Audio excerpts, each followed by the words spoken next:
Tuloy sa video ko ngayon ay shoutout muna sa isa nating kababayan na si Shapuk Alia. Tama ba ang bigkas ko, kabayan? Mahirap talaga ang mag-apply dito sa South Korea. Kailangan mo talagang pagdaanan yung proseso na ipinapatupad ng DMW at HRD Korea. Kailangan talagang sundin yon at yon ang patakaran para kayo ay makapunta dito sa South Korea at para makapagtrabaho dito bilang factory worker. At kung gusto niyo malaman ang proseso ng step by step ng pag-a-apply dito sa South Korea, ay pwede naman kayong pumunta ng DMW para magtanong doon. Pwede rin kayong pumunta ng mga KLC, Korean Language Center, para malaman yung buong proseso. At kung gusto niyo ay panoorin din ninyo ang video ko na yan para malaman ninyo ang step by step ng pag-a-apply dito sa South Korea. Kung ang gusto ninyo ay mabilisan na makalis para makapagtrabaho dito sa South Korea at yung hindi na nahihirapan sa pag-apply dito, yung mabilis lang no, makapunta dito sa South Korea para makapagtrabaho, ay walang ganun mga kabayan. Dati noon nung ang pagkakaalam ko dito bago pa yung EPS topic exam na yan noong parang year 2000 yata. May binata pa ako noon at may nabalitaan ako noon na may placement fee. Wala pa raw yung EPS topic exam na yan. Dati noon, ang mga nagtatrabaho dito sa South Korea na mga Pinoy na galing sa Pilipinas, na mga OFW na napunta dito para magtrabaho, ay sila ay naglalagay ng may placement fee na nagkakahalaga ng 250,000 pesos. Dati pa, noon pa yan, noong year 2000 pa. Kapag ikaw ay makakapaglagay ng 250,000 pesos, ay makakapagtrabaho ka na dito sa South Korea. Parang agency pa yata nun, di lang ako sigurado kung sa POA din ang proseso, ano. Pero ang pagkakaalam ko talaga nun ay kailangan mo maglagay ng 250,000 pesos para makapagtrabaho ka dito sa South Korea. Kaso, ang nabalitaan ko din nun, yung may mga pera lang talaga ang nakakaalis para makapagtrabaho dito sa South Korea. Kasi kung yung iba na wala namang pera, hindi ka talaga makakapag-apply kasi nga wala kang pang-placement fee na 250,000 pesos. Ang naging epekto nga nun, nung may placement fee na 250,000 pesos, yung mga Pinoy na galing sa Pilipinas, nakakapagtrabaho nga dito, at ang nabalitaan kong naging epekto nun, ay syempre, hindi na nag-aral ng Korean language, at basta na lang pumunta dito sa South Korea para magtrabaho, alam nyo naman, ang mga Korean ay hindi lahat sila nakakapagsalita ng Ingles. Ang naging epekto nun, yung mga Pinoy na nagpumunta dito para magtrabaho, nung time na may placement fee na 250,000 pesos, ay wala silang alam tungkol sa lingwahe ng Korean. Kaya pagdating dito, wala silang alam. Hindi pagbibilang, hindi alam.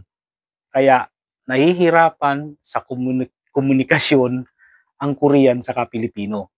Kaya yan siguro yung naging dahilan kaya pinatupad nila yung EPS topic exam na yan at tinanggal na yung placement fee na 250,000 pesos. At simula nung nagkaroon na ng EPS topic exam at tinanggal na yung placement fee na 250,000 pesos, ay naging patas ng laban. May pera ka man o wala, makakapag-apply ka dito sa South Korea.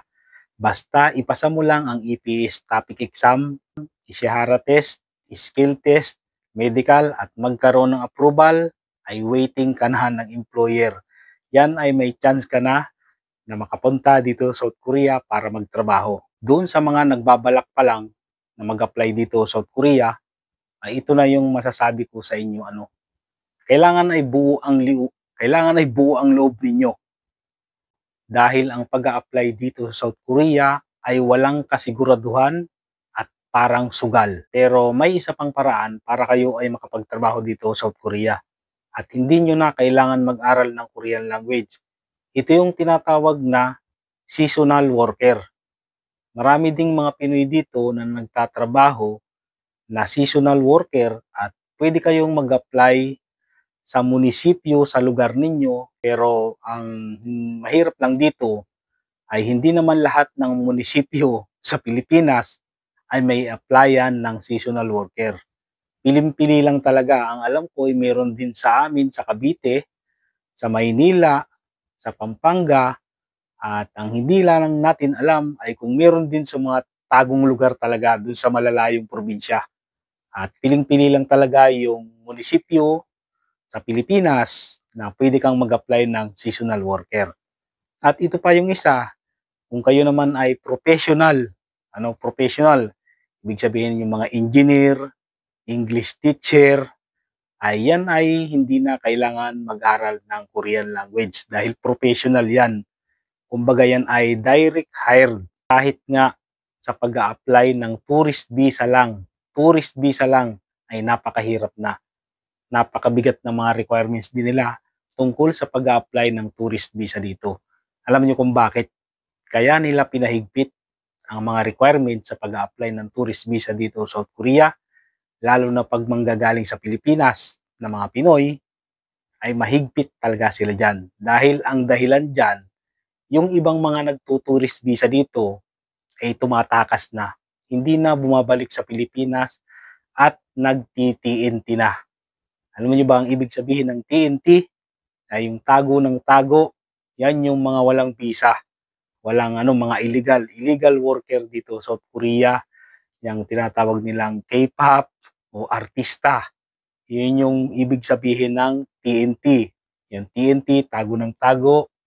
Yung K-pop at yung tinatawag na artista ay isa lang ang ibig sabihin niyan. Yung mga trabahador dito o mga worker na mga Pinoy na mga walang visa at illegal. Kaya ang pag-a-apply ng trabaho dito sa South Korea, maging factory worker man yan o shipbuilding or caregiver ay mahirap talaga. Marami kang pagdadaanan na proseso, kaya kailangan kung ikaw ay mag-a-apply dito sa South Korea, ay kailangan ay buo ang loob mo at dito ay matira ang matibay. Kwento ko na ulit mga kabayan, noong nag-uumpisa pa lang akong mag-aral ng Korean language, noong natututo na akong bumasa, kasi nga ako noon ay nahihirapan din talaga ako pagdating sa mga conjugation na yan, tapos yung mga letra na pag binibigkas ay nag-iiba na yung tunog. Ako talaga noon ay talagang nahirapan talaga ako noon. Sabi ko, paano pa kaya to? Kasi ang iniisip ko noon, 37 years old na ako. Kung babagsak ako sa exam ngayon, ay next year ay maaaring hindi na ako makapag-exam. Kaya parang last chance ko na talaga. At ang sabi nga sa akin nung teacher ko sa Korean language, ang advice niya sa akin, sabi niya sa akin, kung ikaw ay nahihirapan sa mga conjugation na yan, yung mga rules na yan, kasi alam niyo mga kabayan, ang Korean language vocabulary ay nasa 10,000 yan. Ngayon, ang iniisip ko noon dati, kailangan ko bang i-memorize lahat yon? Siyempre, yung 10,000 Korean language vocabulary na yon, pag na-memorize mo lahat yon, siyempre, mapiperfect mo yung exam, di ba? Yun nga yung sabi sa akin ng teacher ko sa Korean language, na padamihin mo ang Korean language vocabulary na kailangan mong i-memorize. Kailangan marami kang Korean language vocabulary na alam para mataas yung tsansa mo na pumasa sa EPS topic exam. Pero noon,